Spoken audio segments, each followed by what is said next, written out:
प्रारब्ध के सभी दर्शकों को मेरा नमस्कार। मेरा नाम संदीप आर के सिंह और आज हमारे साथ हैं पुष्कर अवस्थी जी और अवनीश कुमार शर्मा जी। राम राम सर, स्वागत आप दोनों लोग का। राम राम भैया, राम राम। अवनीश संदीप सर। जी नमस्कार, पुष्कर जी नमस्कार, प्रारब्ध के सभी दर्शकों को नमस्कार।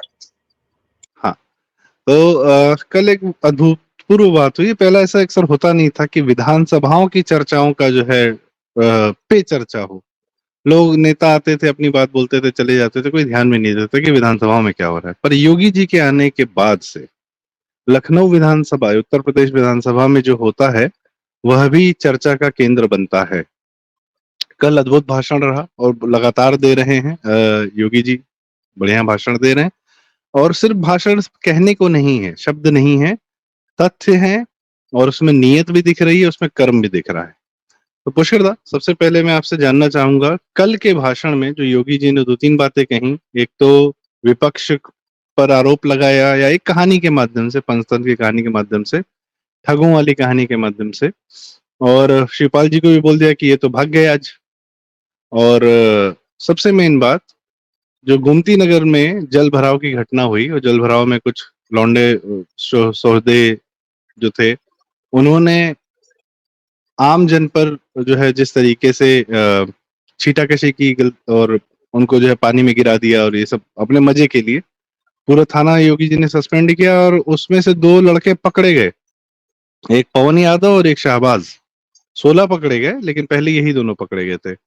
इनका नाम लिया बकायदा और इनके माध्यम से समाजवादी पार्टी के MY समीकरण पर भी हमला किया कि ये सद्भावना वाले ही लोग हैं। पुष्कर, कैसे देखते हैं आप योगी जी के इस आक्रामक रवैये को? अब क्या सख्त जरूरत थी भाजपा समर्थकों, देश को, उत्तर प्रदेश को इस रवैये की? देखिए, जब कल जो भाषण हुआ है योगी जी का विधानसभा में, उसको मैं एक ऐतिहासिक घटना ही कहूंगा उसको, क्योंकि देखिए एक नेता के पास, विशेषतः यदि वो किसी राज्य का मुख्यमंत्री है या देश का प्रधानमंत्री है, तो उसको अपनी नीति, अपने कर्म और अपने भविष्य की योजना, उसके लिए उसका एक ही होता है, वो संवाद कर सके अपने भाषण द्वारा। और जब सदन के अंदर, चाहे चाहे संसद हो या विधानसभा, वहां कुछ बोला जाता है तो वो उसका डॉक्यूमेंटेशन, तो पार्ट ऑफ हिस्ट्री हो जाता है। ये जनता के सामने माइक लेके बोलना का उसका एक अलग महत्व है, यहाँ बोलने का महत्व बिल्कुल अलग है। कल जो भाषण है उसमें एक लंबी लकीर थी। जिस तरह से हम लोग मोदी 1, मोदी 2, मोदी 3.0 की बात करते हैं, इसको आप योगी 2.0 का उदय समझिए। कल भले आदित्यनाथ जी, बाबा योगी आदित्यनाथ जी 2022 में दोबारा जीत के आए थे, लेकिन उनका मैं समझता हूं कि 22 के बाद अभी तक 4 जून 2024 तक जो भी उनका एक क्रम था, वो वही था जो 2017 से लेकर 22 था। कोई चेंज नहीं था। उस वक्त व्यवस्थाएं दूसरी थी, उस वक्त समीकरण दूसरे थे।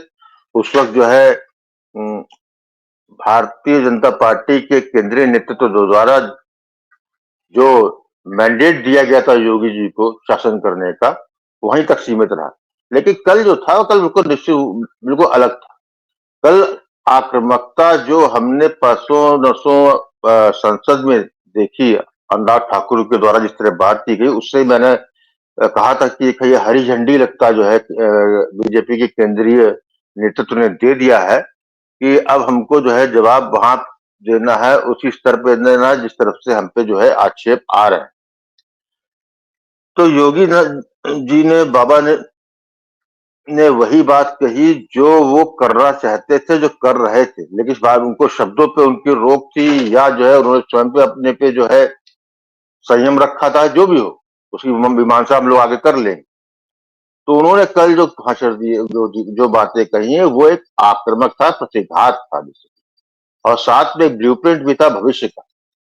उन्होंने सबसे महत्वपूर्ण बातें, जहां पर उन्होंने पंचतंत्र की कहानी सुनाई, खटाखट खटाखट तक ले गए और संदेश भी दे दिया जनता को किस तरीके से सपा और कांग्रेस की ठग मंडली ने जो है इनको ठगा है।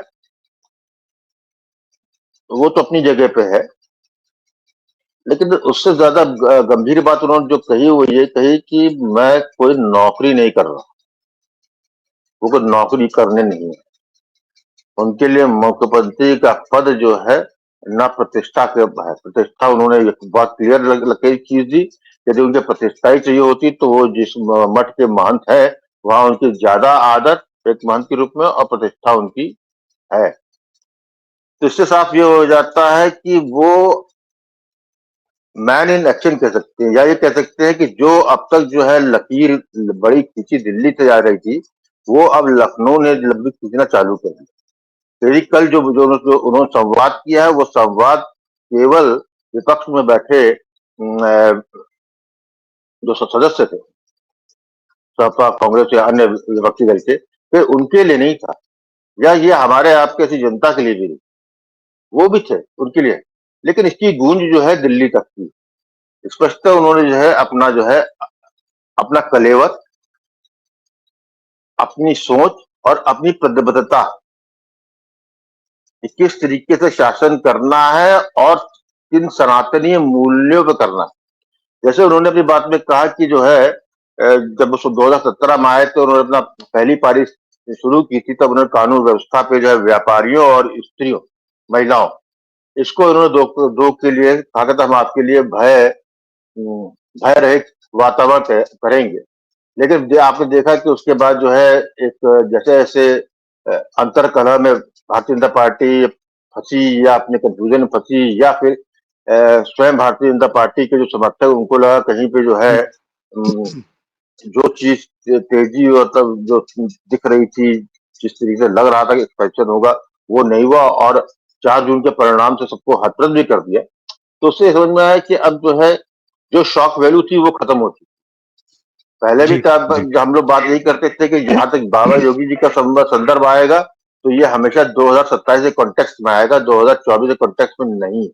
ये बात बहुत क्लियर हो गई। तो बेसिकली उन्होंने जो है आज जो बात की गोमती नगर जी, में जो जल भराव की घटना हुई, उन्होंने जी, राजनीति यहाँ खेली। बेसिकली एक्चुअली में 20 लोगों के खिलाफ FIR हुई थी। उन्होंने जो है पहले उनका 2 नाम, पहले जो 2 नाम थे वो उन्होंने बोले और ये जानबूझ किया। बाकी 18 जो थे वो नाम नहीं बोले, उसको भी नहीं होता। और सही, यदि आप मुख्यमंत्री हैं, चुनाव लड़ रहे हैं और आपके संग विपक्ष राजनीति कर रहा है, कूटनीति कर रहा है, तो बाबा जी को जो है मैं पूरा समर्थन देता हूँ कि उन्होंने जो राजनीति की बहुत सही राजनीति की।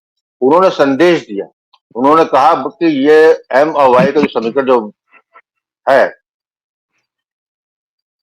ये दोनों ही ने भारतीय जनता पार्टी को या बाबा को वोट नहीं देंगे, न दिया उन्होंने भारतीय जनता पार्टी को।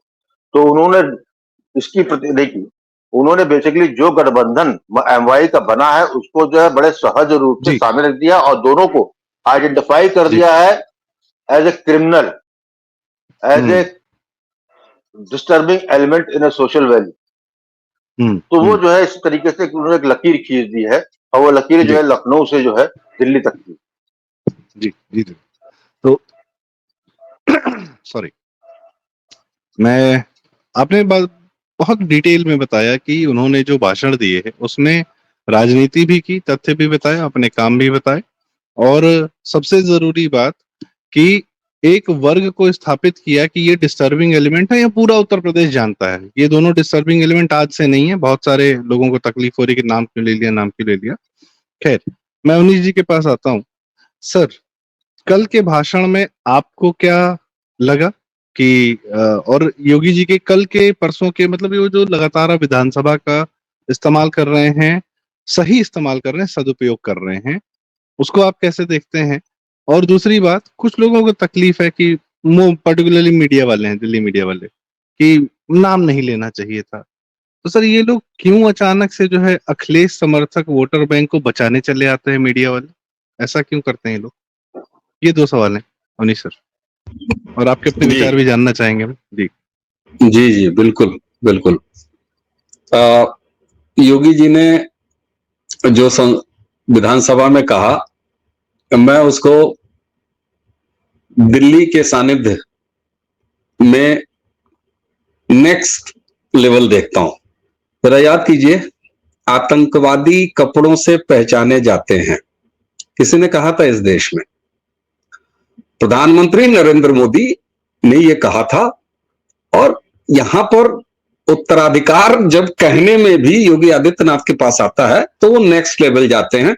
वो बाकायदे कहते हैं पवन यादव और शबाज, और साथ में ये भी कहते हैं ये सद्भावना एक्सप्रेस नहीं चलाऊंगा इनके लिए बुलेट ट्रेन चलाऊंगा। तो ये योगी जी का नेक्स्ट वर्जन बोलने में। तो ये भी धन्यवाद दिल्ली को कि दिल्ली से ये आया है। यही तो सब लोग चाहते हैं कि दिल्ली से यहां आए, यहां से दिल्ली जाए। दूसरी चीज, उनके काम में जो आक्रामकता दिखाई दे रही है, काम में आक्रामकता, तो जब मैं कह रहा हूं तो बहुत लोगों को अजीब लगेगा कि भाई अटैकिंग कोई बोलने में हो सकता है, एक्शन में अटैकिंग कैसे हो सकता है? आप मुझे ये बताइए, बलिया में जो कार्रवाई हुई है पुलिस के खिलाफ तस्करी में लिप्त, किसी ने सड़क पर उतर के कोई आंदोलन किया था क्या? नहीं ना, खुद एडमिनिस्ट्रेशन ने आगे बढ़ के ये कार्रवाई की। उसी तरह गोमती नगर वाले घटना के बाद ये सारी डिटेल आ गई। लॉ एंड ऑर्डर उनकी यूएसपी रही है। बुलडोजर से उन्होंने लगातार पिछले 2 कार्यकाल में उसको चरितार्थ किया है। बीच में जब थोड़ा सा, आप समझ रहे हैं ना, 99 पाने वाला जब इतना बहक सकता है तो उत्तर प्रदेश में भी डबल डिजिट पर आ जाने वाला वो भी बहक रहा था, तो उसको उन्होंने संकेत भी दिया, हर तरह की चुटकी भी काटी और काम भी हो रहा है। इस सत्र में अब तक बेहद महत्वपूर्ण 5 बिल वो पेश किए जा चुके हैं। नोजूल से जुड़ा बहुत महत्वपूर्ण बिल वो आया है, उसका संशोधन भी आ गया है। ये मार्च में आया था, उसका संशोधन भी आ गया, यानी योगी इन एक्शन। और मैं साफ झलक देख पा रहा हूं, इसलिए मुझे लगता है कि मैं भविष्य की तस्वीर अगर देख रहा हूं तो उसको, भाई ये क्या संयोग है? मैं इसको इस रूप में देखता ही नहीं कि दिल्ली वर्सेस लखनऊ, लखनऊ वर्सेस दिल्ली, नहीं, मैं तो एक्सटेंशन देख रहा हूं साहब। कपड़ों से पहचाने जाते हैं, यहां नाम बता दिया, अब योगी हैं तो 2 कदम आगे ही जाएंगे, अपेक्षा यही है। आज मुख्यमंत्री है, मुख्यमंत्री के स्तर से ये अपेक्षा है। आप ही से सवाल है सर, आप तो गोरखपुर के हैं और जब मंदिर का घंटा बजता है तो आपके घर तक सुनाई देता है, तो हमें तो ये जानकारी है कि योगी जी से ज्यादा बोलते हैं, विधानसभा में कम बोल रहे हैं अभी, ऐसा है क्या? हाँ, नहीं, योगी जी विधानसभा ही नहीं बल्कि लखनऊ में भी कुछ शब्दों को उन्होंने जो है वो स्पंज कर दिया है। और अब तो गोरखपुर जब आते हैं मठ में भी जब बोलते हुए सुनाई देते हैं तो भी उन्होंने स्पंज रखा है। योगी जी स्मार्ट इनफ, वो कोई ढील नहीं देना चाहते, और यही वजह है कि एक भी लूज टॉक योगी आदित्यनाथ जी की इस खबरों की मंडी वाले जमाने में एक भी शाब्दिक लूज टॉक कहीं भी दिखाई नहीं देगी आपको। एक भी बाइट अगर चलती हुई योगी आदित्यनाथ की दिखाई हो अमर्यादित, तो आप बताएं जिसको लेके आप कुछ कह सकते हैं? नहीं कह सकते हैं। एक मुख्यमंत्री सदन में, नेता सदन के तौर पर, जिसके पास लॉ एंड ऑर्डर भी है, उत्तर प्रदेश के गृह मंत्री कौन है? योगी आदित्यनाथ जी हैं। लॉ एंड ऑर्डर सीधे उनका मंत्रालय है, और उस विभाग का मंत्री जब सीधे सीधे आरोपित एफआईआर में दर्ज 20 नामों में से पहले 2 नाम लेता है, तो यह उनकी प्रशासनिक जिम्मेदारी है कि वो बतावें। यहां संख्या बताई जाती है, यहां सरकारों को यह कहने की आदत पड़ी हुई है संदीप जी कि कार्रवाई हो रही है, कानून अपना काम करेगा। साहब आगे बढ़ के बहुत ज्यादा तो एफआईआर दर्ज हो गई है, जहां 20 की संख्या ही नहीं बताई जा रही है, नाम बताया जा रहा है। और नाम बताना आजकल आप समझ रहे हैं, नाम बताना, जाति बताओ। तो योगी जी निश्चित रूप से किसी को दिखाने के लिए नहीं, 2 टर्म से जिस तरीके से वो अपनी सरकार चला रहे हैं, 4 जून के बाद आत्मचिंतन, आत्ममंथन हो चुका, उसके बाद उपचुनाव की तैयारियां हो चुकी। इतनी बृहद स्तर पर तैयारियां हैं कि 10 सीट और 30 मंत्री। कौन कहेगा कि चुनाव गंभीरता से नहीं लिया जा रहा है? लिया जा रहा है साहब। कड़े फैसले भी लिए जा रहे हैं इसी बीच में, बिना यह देखे कि इसका वोट बैंक पर या वोट पर क्या असर पड़ेगा। अकेले नोजुल वाला ये जो मामला आया है, जिसको विधान परिषद में रोक दिया गया है, आज नहीं तो कल प्रवर समिति से वापस आएगा, यह कानून बनेगा, लागू होगा। प्रयागराज में 20,000 परिवार के लाखों सदस्य, उसमें करीब लाखों मतदाता होंगे प्रयागराज उत्तरी और प्रयागराज पश्चिमी, 2 विधानसभाओं के। प्रभावित होंगे लोग, निश्चित रूप से प्रभावित होंगे, सरकार उसका रास्ता निकालेगी। यानी कड़े काम कड़ी भाषा के साथ दिखाई दे रहे हैं। तो ये केवल बकलोलबाजी नहीं है, बतौलबाजी नहीं है। Yogi the man is in action, जबान से। और यहां पर एक चीज मैं बताऊं आपको कि कोई औपचारिक ऑर्डर और अचानक ऐसा नहीं हुआ है कि लोकसभा में भी जैसे को तैसा जवाब मिलना शुरू हो गया है, विधानसभा में जैसे का तैसा जवाब। आप असम में देखिए, आप उत्तराखंड में देखिए, यानी भाजपा शासित राज्यों में एक खास तरह का अब मौखिक एग्रेशन, यानी तुमको तुम्हारी ही बिसात पर सुनाना। ऐसे में मुझे एक बार फिर दिल्ली की तरफ की याद आती है और 18वीं लोकसभा के पहले उद्बोधन में प्रधानमंत्री नरेंद्र मोदी ने अपने 2 कार्यकालों में पहली बार यह कहा कि कांग्रेसी इकोसिस्टम को उन्हीं की भाषा में जवाब मिलेगा। यह जवाब संसद में निर्मला जी के रूप में दिखाई दे रहा है, अनुराग ठाकुर के रूप में दिखाई दे रहा है, राधा मोहन दास अग्रवाल के रूप में दिखाई दे रहा है। तो विधानसभाओं में इसी तरीके से मंत्रियों द्वारा दिखाई देगा, कल को सांसदों द्वारा दिखाई देगा, विधायकों द्वारा दिखाई देगा। पन्ना प्रमुख भी अब आंख में आंख डालकर उन्हीं की भाषा में जवाब देंगे। ये ऑलरेडी संसद में लाइव प्रधानमंत्री कह चुके हैं जी लोग, ये लाइन ले रहे हैं। तो इसमें कुछ भी नया नहीं है।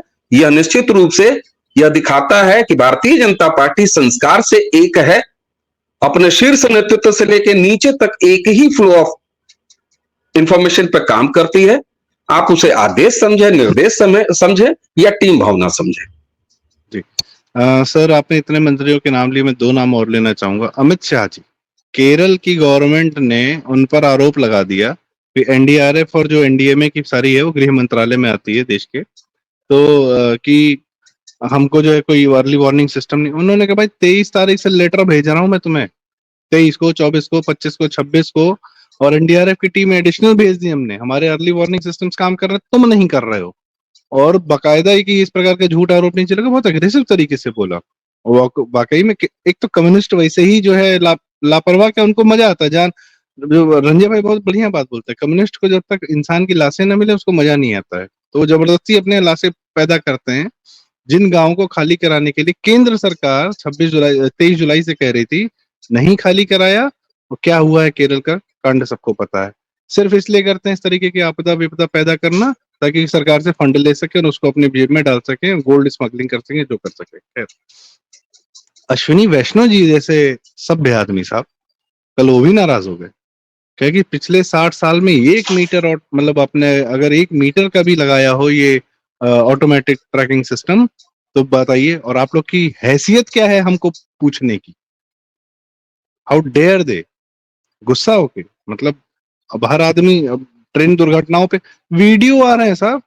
एक यूट्यूबर है, वो वीडियो बना बना के बता रहा है कि ट्रेनों को कैसे गिराया जाता है, वो पत्थर लगा रहा है, साइकिल लगा रहा है। कल पकड़ाया है ना, वो भी समुदाय विशेष का है, मुसलमान है, क्या नाम है उसका, गुलजार ऐसे ही करके है उसका वीडियो चैनल।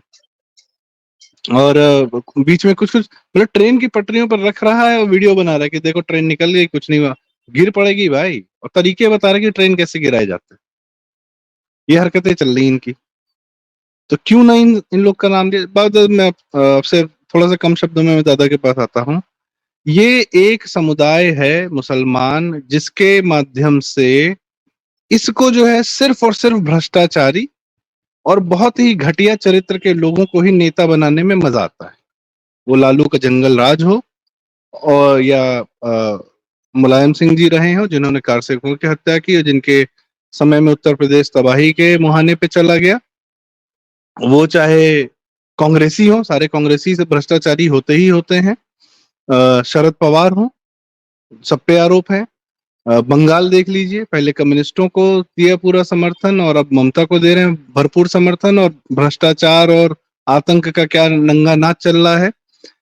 ये जो एक भारत विरोधी वोटर बैंक है भारत के अंदर रह रहा है, जो जनरल रावत ने कहा था 2.5 मोर्चा, तो आधा मोर्चा तो नहीं, कुछ ज्यादा ही हो गया है अभी। कुछ करता है, क्यों ना इनका नाम लिया जाए, और क्या इनको डील करने का शब्दों से और कर्मों से सबसे क्लियर फंडा योगी जी के ही पास है क्या?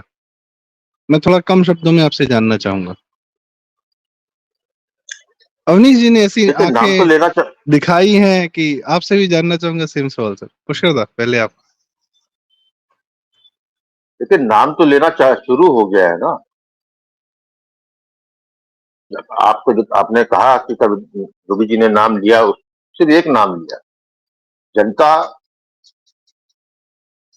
नाम ले रही है। पहले जिसको जो है लोग दबे छिपे कहते थे, अब खुलेआम लिख रहे, उससे लिख रहे हैं, बात कर रहे, कैमरे के सामने कह रहे हैं, हम कह रहे हैं, आप कह रहे हैं, तो परिवर्तन तो हो ही गया, नाम लिया ही जा रहा है। और जहां तक ये है कि और इसका कोई, ये तो हम लोग की अपनी खुद की नालायकी थी ना 7 दशकों से। ये बात तो 47 के बाद से थी, लेकिन ये हमारी नालायकी थी कि हम ही इस पे चुप रहे, सब अपना अपना चाहते रहे। रीबिल्डिंग ऑफ नेशन हो रहा था, कांग्रेस ने खूब बिल्ड किया, उसके दूसरे बिल्ड कर रहे हैं। फिर आपने ये कहा कि जहां पर बदमाश होता है, भ्रष्टाचार होता है, वहीं उसको नेता क्यों बनाते हैं ये लोग मुसलमान? नहीं, जो भ्रष्टाचारी अकर्मण्य होता है, उसको एक अपनी भ्रष्टाचार करने के लिए, अपने अकर्मण्यता को साधने के लिए उसको एक समूह की जरूरत होती है, जो उसको ये सब होने के बाद भी उसको जिताए।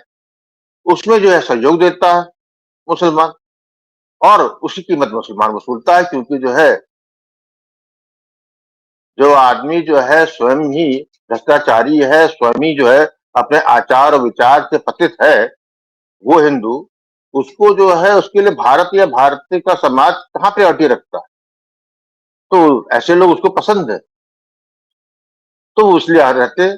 तीसरा, जहां तक योगी जी का आपने पूछा कि उनको इलाज क्या है, इलाज तो इसका सबको मालूम है क्या इलाज, लेकिन जो है उस इलाज करने का आत्मबल ना होने के कारण इसको अवॉइड कर,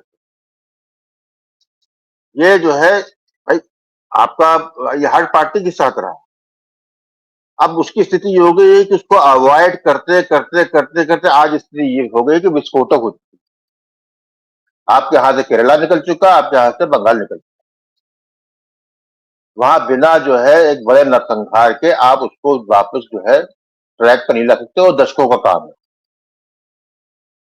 मोदी योगी जी ने जो अपने यहाँ पे किया है, उससे उन्होंने ये किया कि एक भारत के एक पर्टिकुलर जगह पे जहां 25 करोड़ भारतीय रहते हैं, वहां पे उन्होंने जो नकेल कर, आप बस इतना इमेजिन कीजिए कि ये प्रदेश भी शेष प्रदेशों के तरीके से होता,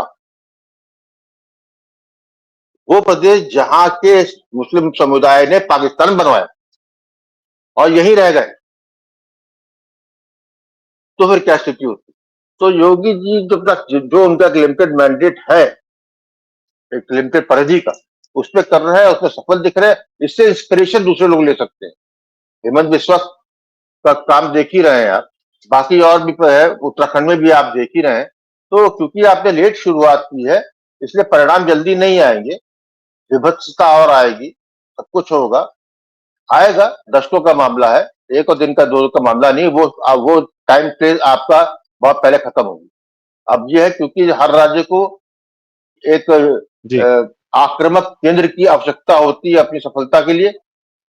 2024 के चुनाव के बाद जो मोदी 3 आया है और जिसे तुम संबोधन किया, जो वहां से एक्शन दिख रहा है, उससे तो स्पष्ट लग रहा है कि केंद्र जो है अपनी आक्रामकता या आक्रामकता को अपने आत्मबल से सींचने की जो उनकी भूमिका है वो कर रही है। उसके परिणाम राज्यों में आपको विशेषता भारतीय जी। जनता पार्टी शासित राज्यों में दिखेगी। बहुत बढ़िया सर। और बात आपने सही की कि हमने शुरुआत देर की, और एक शब्द तो अभी मैं देख रहा हूँ कि गायब हो गया है चर्चाओं से, पॉलिटिकली करेक्ट होना, पॉलिटिकली इनकरेक्ट होना। यह शब्द चर्चाओं से गायब हो गया, क्योंकि अब इसकी बिल्कुल कतई आवश्यकता नहीं। अवनीश सर, यह जिस दौर में हमारी चर्चाएं, कन्वर्सेशन, नैरेटिव बिल्डिंग जा रहा है, वो क्या हमारे इस समय की मांग है? क्योंकि उत्तर प्रदेश में बहुत सारे नासूर, कहीं बरेली में, कहीं देवबंद में, जो दुनिया भर को ज्ञान देते हैं, वो यही हैं। जो पुष्कर ने कहा, मैं उसी में मतलब मुझे याद आया उससे कि पाकिस्तान बनाने वाले सब आज भी यही हैं, पूरे नेपाल बॉर्डर पे बस रहे हैं धीरे धीरे। तो आप कैसे देखते हैं कि सरकार तो अपना काम करेगी, पर सरकार का समर्थन क्या चर्चाओं, शब्दों और जनता के इस नैरेटिव बिल्डिंग से हो पाएगा? जी संदीप जी, भारतीय जनता पार्टी के संदर्भ में एक शब्द का बड़ा प्रयोग होता है, मार्गदर्शक मंडल। आपने सुना होगा, हाँ, ज्यादातर बड़ा लाइटर नोट पर मार्गदर्शक मंडल का जिक्र होता है। तो मैंने जो कहा कि लोकसभा में खुद उन्होंने कहा कि भैया इनको इन्हीं की भाषा में जवाब दो। तो अब केंद्र एक्चुअल में आपको दिखा रहा है, हमको दिखा रहा है और समझा रहा है कि this is what the federal structure of it, the rashtra called Bharat is. तो ये फेडरल स्ट्रक्चर में कैसे काम करते हैं, कहीं नन्हे से धामी आपको जो है काम करते हुए दिखाई दे रहे हैं, कहीं हेमंता विश्व शर्मा काम करते हुए दिखाई दे रहे हैं, कहीं योगी आदित्यनाथ जी काम करते हुए दिखाई दे रहे हैं। पुष्कर जी ने बताया है कि साहब जितना लिमिटेड मैंडेट है, उनका जितना एरिया है, उत्तर प्रदेश छोटा एरिया नहीं साहब, 5वां देश हो जाए अगर आप देश बना दीजिए तो। हाँ बोलिए बोलिए साहब बोलिए। एक मुख्यमंत्री और सर, मध्य प्रदेश वाले यादव जी, बहुत अरे बढ़िया साहब चल रहा है और सर भी उनके जोड़ हिसाब लीजिए, किताब। अरे साहब और भी जोड़ लीजिए, और भी जोड़ लीजिए। उसमें आप जो है सिन्हा साहब को जोड़ लीजिए, जो जम्मू कश्मीर को शानदार तरीके से चला रहे हैं। आप ये एक्सटेंशन लेते जाइए। आप दिल्ली को देख लीजिए ना, बेसहारा मुख्यमंत्री जेल में है, कम से कम दिल्ली की सरकार चल रही है, एलजी साहब चला रहे हैं साहब, वो देख लीजिए। तो कुल मिला के ये जो एक अधेड़ विक्षिप्त व्यक्ति सदन में लीडर ऑफ अपोजिशन की योग्यता हासिल कर पाया है पहली बार, तीन बार योगी मोदी जी से लड़ने के बाद, जब वो फेडरल स्ट्रक्चर भारत के इसको चैलेंज करता है, कहता है साहब अलग अलग का समूह है भारत, वहां पर ये सरकार ये दिखा रही है कि फेडरल, क्योंकि देखिए प्रशासन, लॉ एंड ऑर्डर वो स्टेट सब्जेक्ट है और इसको आपको उसी से दुरुस्त करना पड़ेगा। तो अगर यहां पर नाम गिनाने वाले योगी आदित्यनाथ हैं, तो वहां मुल्ला भाई से वोट नहीं चाहिए, ये कहने के लिए वाला हेमंत विश्व शर्मा भी आपके पास है। तो गजब का एक कॉम्बिनेशन है। और इसीलिए मुझे लगता है कि जब सीना ठोक के गृह मंत्री अमित शाह सदन में बोलते हैं कि 50 साल तक हमारी सरकार चलेगी, और नरेंद्र मोदी जब 2045 तक के प्रोग्राम बनाते हैं, तो भारतीय जनता पार्टी एक लंबे रास्ते पर निकल चुकी है। 400 पार और 370, इन सपनों को अगर किसी ने अपने, जैसा होता है ना कि कुछ फैंटेसीज होती हैं लोगों की, अरे वो 16 सोमवार जिसके लिए किया जाता है अब नहीं मिला, तो बहुत सारे लोगों ने खुद ही गढ़ा। अरे भाई आपके नेता का तो काम ही था एक्सीलेटर मार देना, ये साधारण सा सेल्स मैनेजर भी करता है। तो विराटता दिखाई दे रही है भारतीय जनता पार्टी के रास्ते में, और वही विराटता उत्तर प्रदेश में दिखाई दे रही है, जो कि बहुत बड़ी बात है, क्योंकि 25 करोड़ आबादी वाला देश है। उत्तर प्रदेश बेहद महत्वपूर्ण है। उत्तर प्रदेश वह पतीली है जिसमें से एक चावल निकाल के पूरे, वो एक चावल है उत्तर प्रदेश, पूरे भारत का भात मापा जा सकता है कि पक गया है कि नहीं पक गया है। तो ये जो एक शानदार संकल्पना चल रही है कि आप यत्र तत्र सर्वत्र आपके पास लीडर हैं साहब, इसी को कहते हैं अच्छे दिन। जी, ये बड़ी बड़ी बढ़िया बात की कि यत्र तत्र सर्वत्र, और एक अच्छे लीडर का सबसे बड़ी पहचान है कि उसके नीचे की टीम कैसी है, उसने कैसे नए लीडर्स बनाए हैं। तो मैं तो मोदी जी को इस बात के लिए धन्यवाद, साधुवाद, अब क्या ही कह दें कि जो टीम दी है ना भारत को उन्होंने अगले 25 साल के लिए। अरे संदीप जी, एक पीएम रहते हुए आपको एक से ज्यादा पीएम दिखाई दे रहे हैं, और क्या चाहिए? सब एक से एक है सर। और किसी की एक बात बताएं, किसी की सनातन और देश के प्रति प्रतिबद्धता में राजनीति चाहे कुछ भी कर रहे हैं, उसमें कहीं कोई कमी नहीं, चाहे अमित शाह हो चाहे योगी जी हो। बहुत सारी बातें होती हैं, अरे शाहवर्षी योगी, कुछ नहीं भाई, ध्येय सबका एक ही है। इसमें ध्येय सबका एक ही है, रास्ते अलग अलग हो सकते हैं, ध्येय सबका एक है। कोई कहता है धीरे धीरे, ये तिरंगा फिल्म चल रही है सर, एक है राजकुमार कहते हैं धीरे धीरे आराम आराम, एक है नाना पाटेकर कहते हैं पहले पहले लात फिर मुलाकात फिर बात। टेस्ट मैच है ना, टेस्ट मैच हो रहा है, T20 नहीं हो रहा। राजकुमार का ये चल रहा है कि पहले मुलाकात फिर बात फिर लात। तो बस ध्येय एक ही है, प्रहलाद गुंडा स्वामी का क्या कहते हैं उसके फ्यूज कंडक्टर निकाल लेने हैं सबके। खैर, तो इस हमारे बचपन की यादों के साथ, तिरंगा फिल्म की यादों के साथ 15 अगस्त आ रहा है, इस अगस्त महीने में उसकी याद आ गई हमें। खैर, तो इसी के साथ हम इस चर्चा का आज यहाँ समापन करते हैं। उम्मीद है दर्शकों को यह चर्चा, यह बात पसंद आई हो। रिक्वेस्ट, कृपया वीडियो लाइक करें, शेयर करें और दूर दूर तक लेकर जाएं। आपके माध्यम से बातें दूर तक जाती हैं। और अपनी राय हमें कमेंट्स में जरूर बताएं। और दोनों अग्रजों का बहुत बहुत धन्यवाद सर। प्रखर सर बहुत बहुत धन्यवाद। अवनीश सर बहुत बहुत धन्यवाद। बड़ी जरूरी है, हमारे नेता जो राम काम राम। कर रहे हैं वो तो जरूरी है, हमारे जी, नेता जो बिल्कुल। काम कर रहे हैं वो जरूरी है, और हम उनका इकोसिस्टम है कि हम उनकी बात दूर तक लेकर जाएं। हम में न सिर्फ प्रारंभ चैनल, न सिर्फ हमारे वक्तागण, बल्कि हमारे सुनने वाले भी, वो भी हमारे ही इसी सिस्टम का पार्ट है। बहुत बहुत धन्यवाद। राम राम, नमस्कार।